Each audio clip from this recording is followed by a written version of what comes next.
সহিহ হাদিস আর ঐতিহাসিক দলিলের মধ্যে কোনো রকম অসঙ্গতি নেই বা কোরআনের সাথে।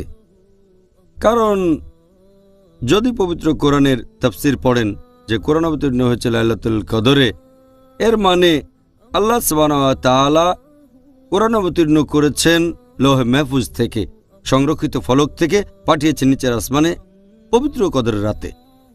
তার মানে সেই ক্ষমতার রাতে, এক রাতে। আর তারপর সেই নিচের আসমান থেকে কোরআনের কিছু অংশ, কয়েকটা আয়াত একবারে যখন যতখানি প্রয়োজন সেভাবে নাজিল হয়েছে 23 হিজরি বছর ধরে। চান্দ্র বছরের হিসেবে 23 বছর, সৌর বছরের হিসেবে 22 বছরের একটু বেশি সময় ধরে। তাহলে অসঙ্গতি কিছুই নেই। কোরআন নাজিল হয়েছে এক রাতে সংরক্ষিত ফলক থেকে নিচের আসমানে, আর সেখান থেকে যখন যেরকম প্রয়োজন সেভাবে নাজিল হয়েছে মোট 23 বছর ধরে।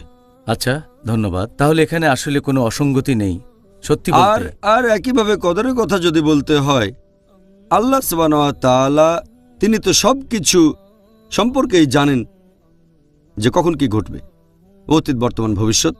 আর সেই ফলক থেকে তিনি কদরের রাতে ব্যাপারটা জানান ফেরেশতাগণকে যে আগামী বছরে কি কি ঘটনা ঘটবে এই লাইলাতুল কদর থেকে পরের লাইলাতুল কদর পর্যন্ত।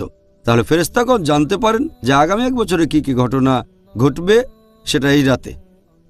তবে আল্লাহ তাআলা জানেন একেবারে অনন্তকাল পর্যন্ত।